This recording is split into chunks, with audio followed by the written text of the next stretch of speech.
This episode is near and dear to my heart, and I am excited to share it with you as someone who has struggled with this and has really fought a lot to do this, and that is how to set boundaries without guilt. Have you ever felt guilty about setting boundaries? I know I have. And today I'm going to dive into why boundaries are essential for successfully homeschooling and running a business and managing day-to-day life. And I'm going to talk about some mindset shifts that I had to go through in order to set good boundaries. You are listening to Homeschool Moms in Business, where I help homeschooling moms gain clarity and create effective, systemized business plans around their creative passions, empowering them to confidently launch and grow their businesses while only working 10 hours or less a week. I'm Samantha Welch, a homeschool mom and creative business coach who turned my photography passion into a thriving business, all while keeping my schedule manageable and family-centered, and I'm here to help you do the same. So, let's talk about boundaries. Boundaries is sometimes a dirty word, and we all know we need them, but how do you actually have that mindset shift where you can start enforcing those healthy boundaries? First, I want to remind you that boundaries are not selfish. Boundaries are actually a form of self-respect and respect of others. They are not meant to be mean or selfish, but are ensuring that everyone understands the expectations. When you have healthy boundaries, not only do you thrive, but those around you benefit too. People know that they can trust you because your yes means yes and your no means no. Remember that every yes that you say is a no to something else. And every no that you say is a yes to something else. So boundaries help us prioritize what truly aligns with our values and what is important to us.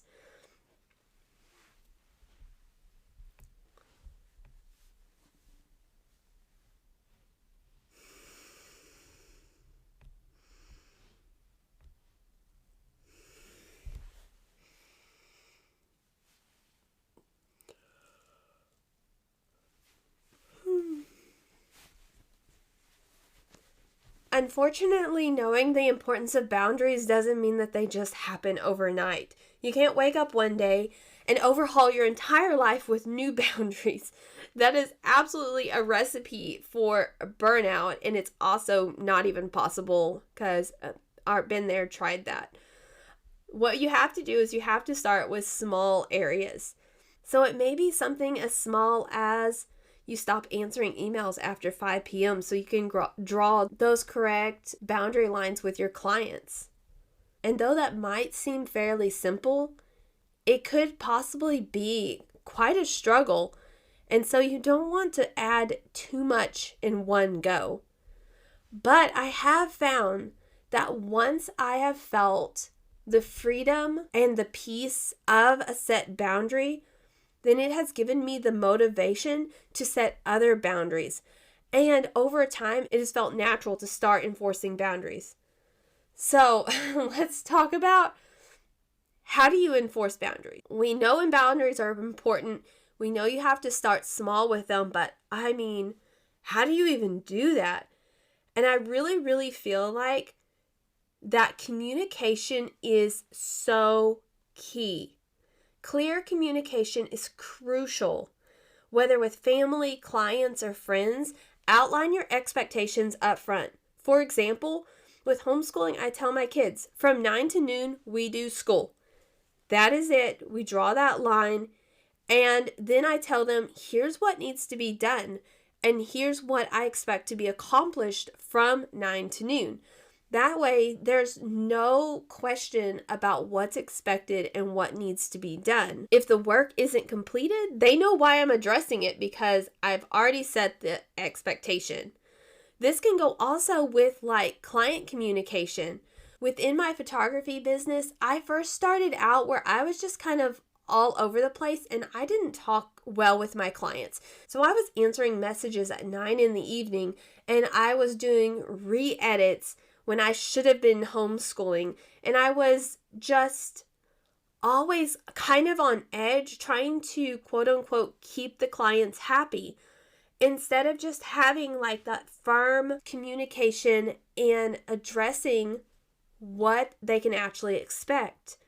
Now, when I book a client, I am very clear with sending them what to expect from me, like what our session will look like, how many photos they will receive, how long it'll take them to get their photos, how they will receive their photos. And I just communicate with them so they know exactly what to expect from me.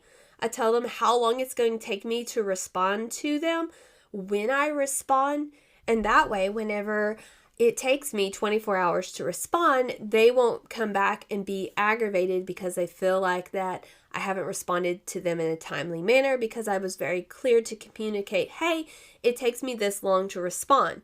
It also will take the pressure off of me from having to feel like that they're going to think I don't care because I didn't respond or whatever.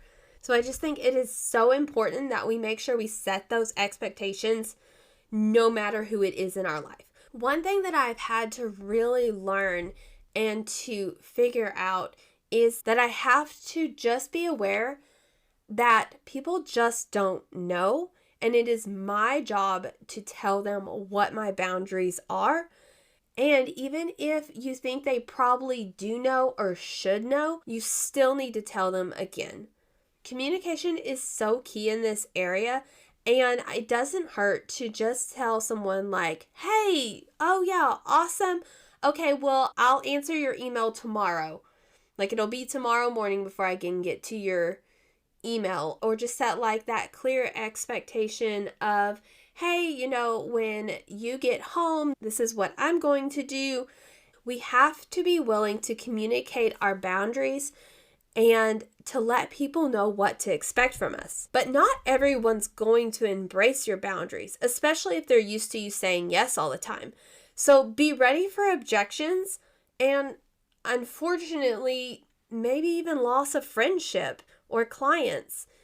And that's going to be so hard. Change is so hard. And real growth in this area involves a lot of discomfort. And I can say that like with absolute authority from experience. But the key is that we stay firm and we start implementing our boundaries. But we don't have to be rude about it. Here are some phrases that I have put together that I have learned to use to where we can be firm but kind. Something you might say is, I would love to help, but I'm already committed to other priorities. Or, that's really sweet of you to think of me, but I'm maxed out right now. Or even, this isn't really the right season for me, but I appreciate you asking.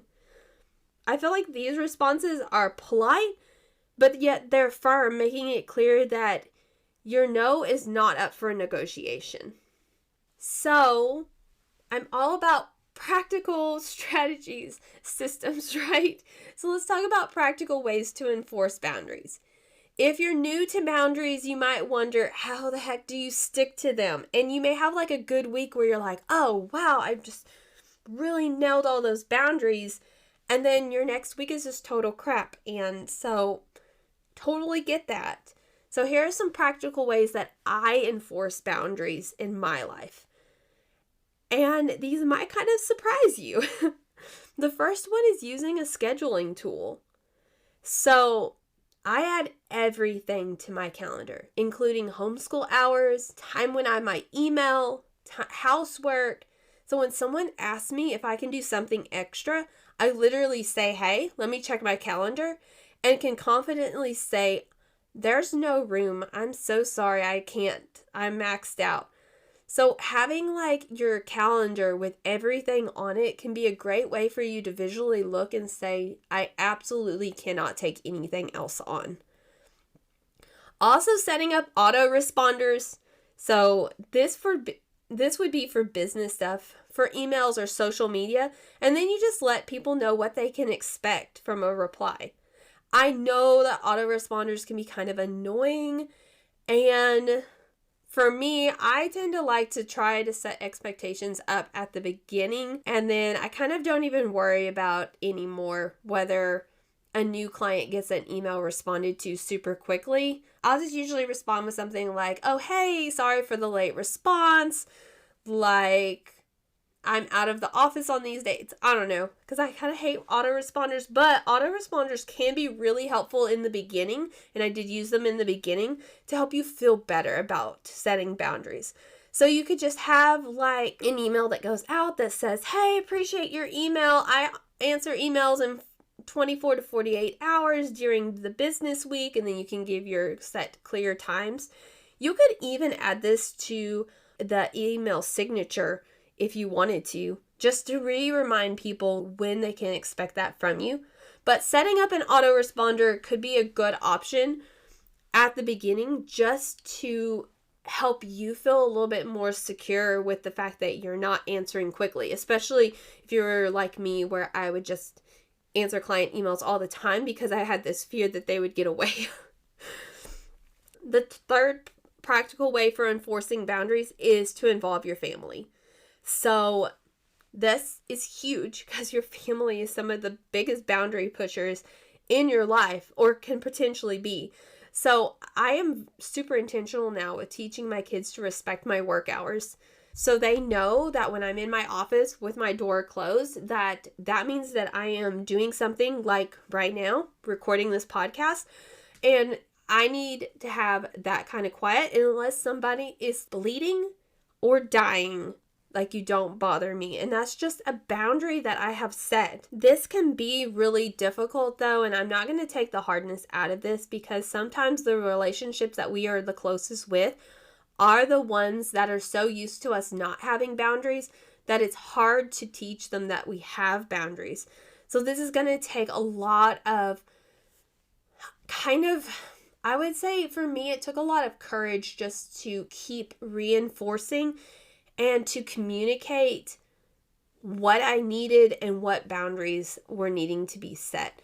And then it was just a practice of that and a communication of, hey, no, this is when I do this and I need total quiet, or this is what I need now. I don't know, it's really hard, and I wish I could give you like a really good cut and dried, like, here's a step-by-step formula, but it's really more of just lots of communication and just standing firm on those boundaries. The last practical way is to reward yourself. So celebrate your progress with sticking with boundaries, maybe like with a small treat, or simply, for me, I feel like I'm probably kind of odd, but honestly, like one of the biggest rewards for me is that I will write it down in my planner, like as what I would like to have happen. And if I accomplish it, it gives me that like shot of dopamine and I feel really good about it. And honestly, that's kind of a reward in itself. Like, I don't usually go and buy myself candy or coffee or anything. I'm usually more of like, oh wow, I get to check this off the list. And I know that's super weird. And that's just me. But anyway, find what motivates you and then use that as a reward to help you stick with the boundaries. So, kind of like a final thought about this is that boundaries are essential for maintaining peace and productivity in our lives. They take time and patience, but I promise the freedom and the clarity they bring is so worth it. Start small, communicate clearly, be prepared for the pushback. With time, boundaries will feel less like a challenge and more natural in your life. And remember, you've got this, and let's create a life where you can thrive as a homeschool mom and a business owner without sacrificing your peace of mind and saying yes to things that are not even important to you. I hope you walked away from this episode inspired to go and implement these things into your life and business. Remember to head to the show notes to get any links, guides, or discounts that were mentioned. And while you're there, leave me a 5-star review. Your feedback is the only way that I know you're enjoying and finding this podcast helpful. Until next episode, remember, it's those small daily steps that build big dreams.